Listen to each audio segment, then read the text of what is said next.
afternoon. Welcome to the Confident Career Show. My name is Femi. I'm here with my co-founder, Joe, and we have some amazing guests here today. It's been a while.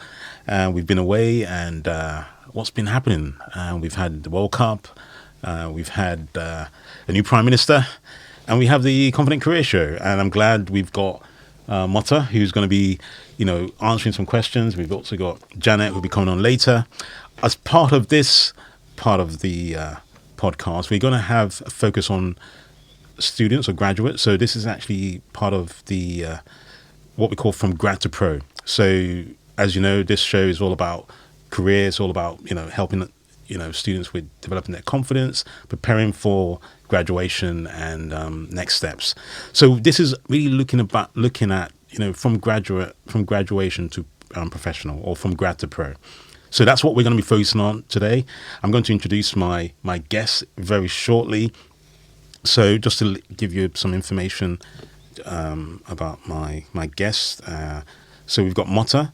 So Moatter is a youth program coordinator with a charity, and she graduated from Goldsmiths, University of London, and after studying for a degree in political communications. So I'm welcome and delighted to welcome our guests, Moatter. So welcome to the Confident Career Show. As I said, today this is really about looking from grad to pro. So looking at the situation from you going from graduating at university to getting into your first graduate job. How did you find that process? So I've got some questions here prepared. And the first question I just want to ask is, just tell us a little bit about your journey from going into employment from after graduation.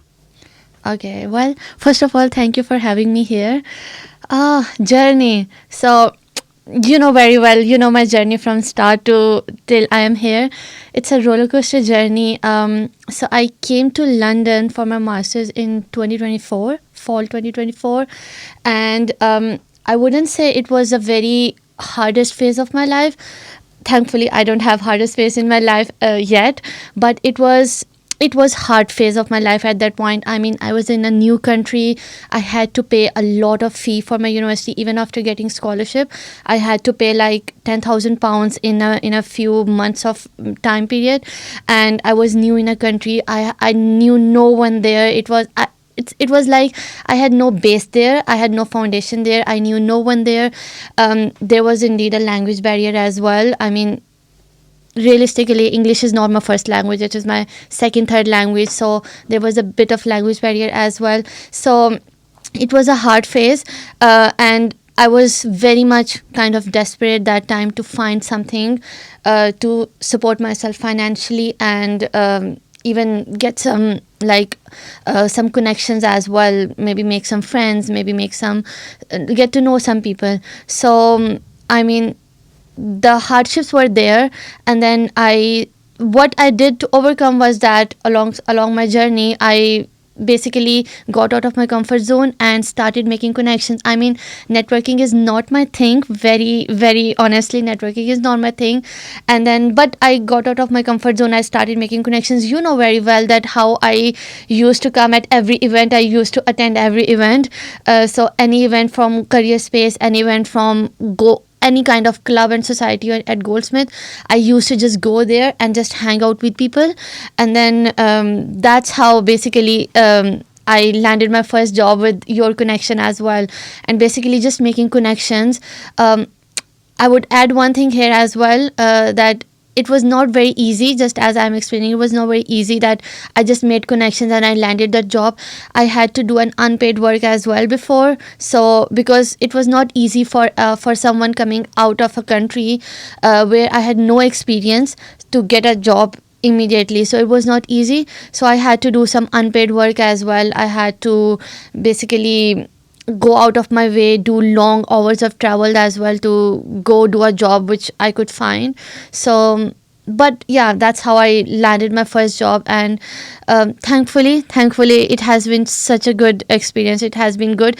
And along the way of this journey, this hard journey, it taught me a lot. And it changed me as well. It shaped me as well in a very good way, I would say. In a very good way. It was hard. It was out of my comfort zone, but it was good.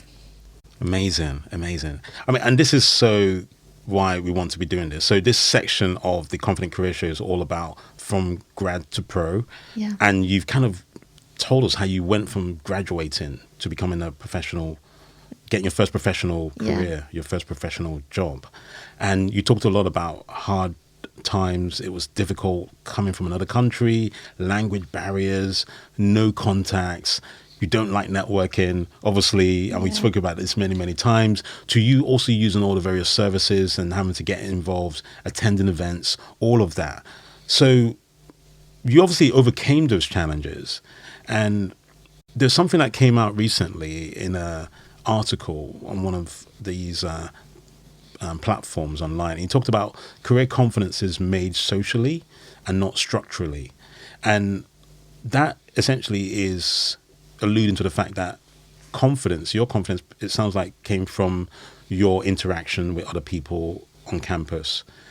Can you tell us a little bit about how you started to develop that confidence? Maybe expand a little bit more in terms of, you mentioned all those other things that you started going to on campus. You did a gold award, obviously. Yeah. You know, how did your career confidence get made socially on campus? Because, or did you find that it was made through other means? How did you get that confidence to overcome those challenges you've mentioned? Yeah, so I would say one of the very important helping factor in my case was I had a good international experience as well before coming here.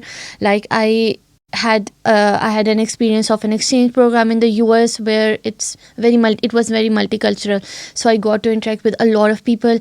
And then after that in Thailand, it was a lot of interaction with a lot of various peoples from various different countries and all of that. So I would say that was a big helping factor. And I realized initially after coming here, initially I was very hesitant even with interacting with a lot of people, because I used to think that I don't know much, I don't have experience working here, I don't know anyone here. Like even if I would go to an event, people would start talking with themselves and I would realize that they know each other, they have some history, or even if they don't have some history, they share the same cultural thing, or they share the same social thing which I don't share with them. So I don't even have anything to talk to them. So but then after that, I mean, when I got out of my comfort zone and I basically pushed myself to go there, that no, I have to do this, there is no other way of doing this.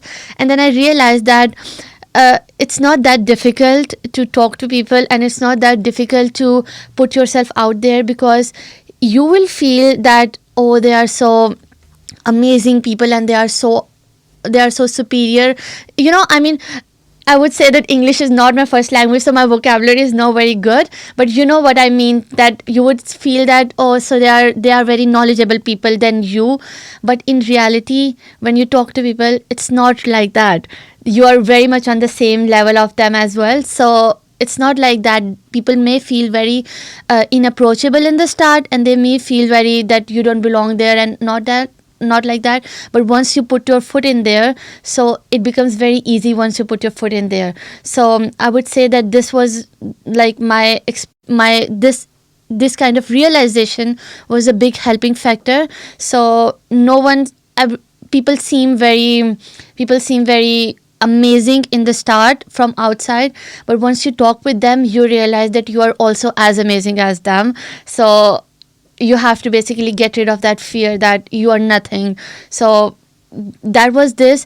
And then two other things I would say is that show, like, to build that confidence, show as much as adaptability and flexibility as you can, because this was also the part of my international experience, that I was very adaptable to the environment. I started being adaptable. I was not initially, but I started being that. I was being very flexible to adapt to people and then to learn new things so that I have something to talk to them. Mm-hmm. So that helped very much to build your confidence. Absolutely. You know, there was so much in that. And I've got one more question before we sort of round off. And we're definitely going to bring you back to the Confident Career Show. We're definitely going to have you back. Everyone that comes to this show, we want to bring them back. But there was something you said, I mean, essentially you overcame what we call imposter syndrome. Yeah. Where you feel like, I don't belong. Yeah. But then you, like you said, you put yourself out there. And that's sometimes one way to do it, isn't it? You just got to Yeah. put yourself out there and realize actually when you start talking to people, Yeah. they're actually no different to you. They have the same fears, the same Exactly. challenges, concerns as you do. And you saw the results in the end by just putting yourself Yeah. out there. And I just wondered, having done that, in terms of overcoming that imposter syndrome, getting through those challenges, what advice would you give to a student who may be going through those challenges right now? We know how hard it is, Yeah. how very competitive it is right now for graduates. Yes, people are. I mean, I was reading earlier today that, for example, unemployment is still relatively steady. People are saying it's flattening. All of this buzzwords, but it doesn't really mean much to someone who's struggling to find a job. Exactly. Who's struggling Yeah. to pay their bills, right? It's about being. Yeah. What does this mean to me? So, and I'm going to come back to this question, but you talked about adaptability, flexibility as well. We've just seen a new prime minister, Yeah. and I was speaking to someone yesterday. Look at the shuffle that's happened in the posts. All those people that had different jobs have all now taken new jobs. Yeah. And I was thinking to myself for a minute, how did they manage to suddenly take up a new portfolio? Yeah. So you were in charge of defense and now you're in charge of the finance department. Yeah. How does that work? And I think part of it is something that also as students and generally professional people can also learn from that. It is about adaptability. Yeah. And that was one of the things obviously that helped you as well. Your international experience helped you obviously. But I want to bring it back and sort of round off by asking you this one question, which is about just telling us about what advice you would give to a student who's going through, because I remember when we met, you really were, shall I say, almost you really wanted this job. You would think, I need it, because you never had a job before in the UK, but you overcame it. And you're a success story, really. That's how I see it. You're a success story. And so, but there are lots of people out there who are going through that, what you went through. So what advice would you give them just to sort of finalize things a bit? Yeah, so right. So, the first advice I would give them, I have seen this in my classmates as well. Basically, you know how I went to the Go Abroad program. I went to South Korea. That was a fully funded scholarship that was given to me by Goldsmiths, the same university in which my classmates were also studying. And surprisingly, when I told them, none of them knew about this opportunity. They were like, oh, is this something in our university happening? So I would say this is the advice I give to everyone, that have a look out even in your university, in your newsletters, in your emails, go out and have some, maybe have some time in the societies and clubs and in some events that's happening in career space and all of those things.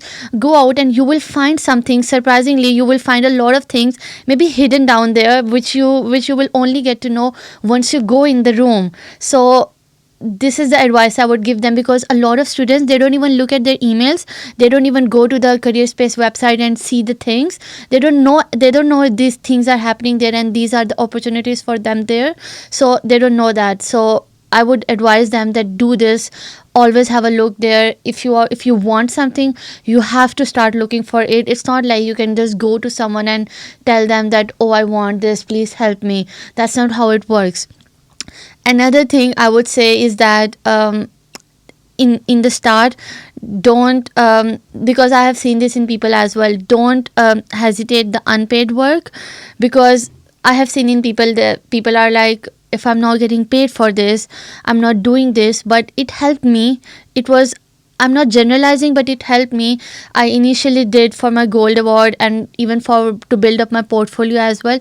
I initially did an unpaid work. That was a long unpaid work for 2 or 3 weeks in long hours every day for a local charity thing in Syracuse.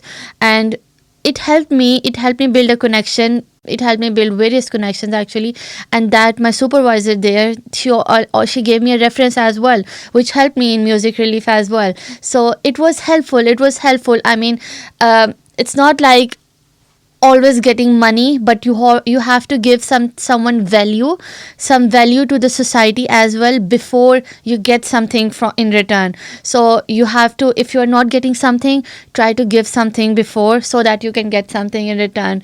And then lastly, I would say, yeah, and again, one thing for international students specifically, I have seen this in a lot of my international fellows, a lot of my friends, that they are always in like, oh, we will do odd jobs, we will do this and this to help with our finances, but they hardly spend time in university with their professors. I mean, your professors are in the field and they are the best of in the field. So who else would be the best person to talk to if you want to get something in the field other than your professors and lecturers? So try to spend time with them, try to learn their history, try to learn what they have done in their past. I mean, they have a history, they have a career, so try to learn their career, try to search what they were doing, and maybe try to talk to them, maybe they can guide you something better. So try to build a connection with your lecturers as well, even after you graduate, because I have an example with this. I mean, when I was not working, I was doing my dissertation. So my professor, my lecturer, he was also my module leader as well, and he helped me find a research opportunity with Declassified UK, and which also later become a part of my dissertation as well.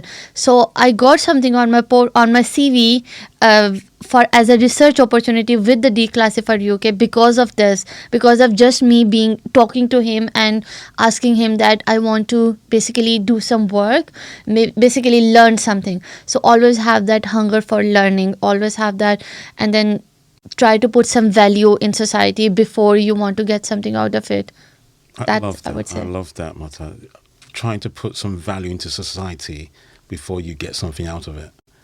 And I think that's almost a really good place to bring us to an end. But I think just to emphasize that point, because what you're saying there is, I think a lot of the times when students are out there, it's about, okay, what can I get? And naturally, that's what we're looking for, right? As human beings, that's what we are. I'm looking for the next big paycheck or something, right? Or, I need to pay my bills, whatever, right? You want a job, you want a graduate job and so on. But actually, have you taught about, actually, how can I help this person? I've always sometimes said, when it comes to writing a CV, although we're not talking about CVs per se, but it is connected. Don't look at it as, your CV is not just about showcasing your skills, although it is, obviously, right? Yeah. But actually, one of the things I've always said is actually about solving a problem. Yeah. It's about solving a problem. And that's value, isn't it? Yeah. So when you talk about, look at the value you're offering, or you can offer, then that is how society then pays you back.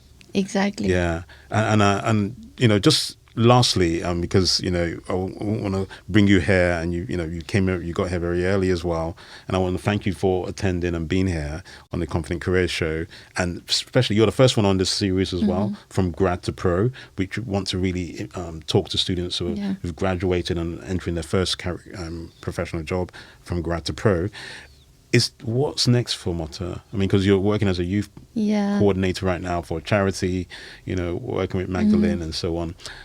What's the next steps for you? I mean, carrying on, or are you just trying to develop new skills? What are you hoping to do in the future? Yeah, I mean, well, this is a very difficult question you're asking at the moment. I mean, I'm a very firm believer of this, that life can change anytime, and whatever the plans that I have, that they can change anytime. But always, I mean, what I believe in that is always I want to learn more. I want to always learn more. And then, I mean, of course, I want to find a job. I want to do something, because I'm an international student here. Sooner or later, my visa is going to end, and I need to do something.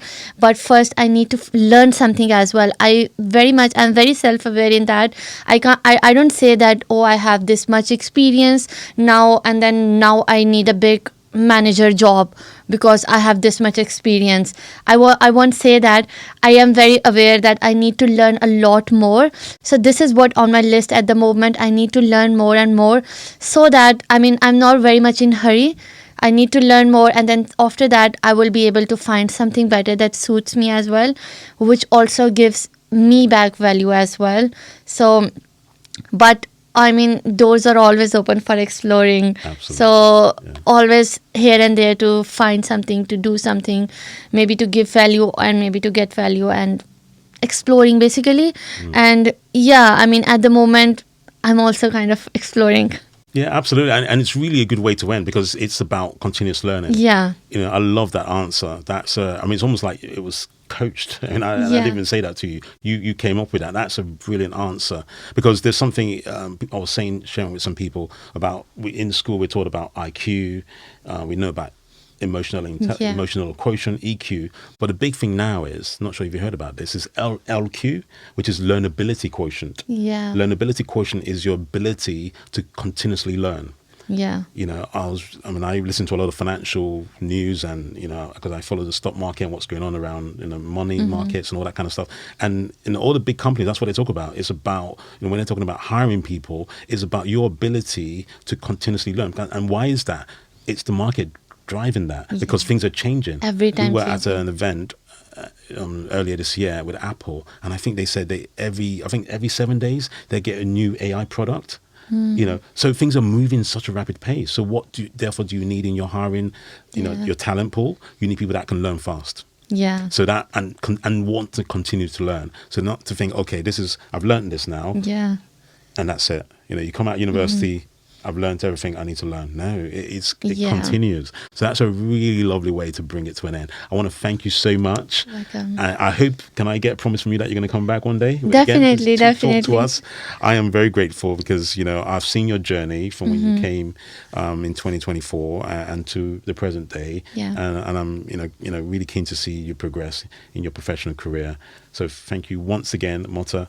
And I just like to bring it to an end. Thank you so much to our guests who are listening. I hope you learned a lot from that. And like I said, Moatter will be back again at some point in the coming months. And I'm sure within the next year or so, we'll definitely bring her back at least a couple of times, if you don't mind. Yeah, definitely. Okay, that's No it. worries. That's it. Thank you.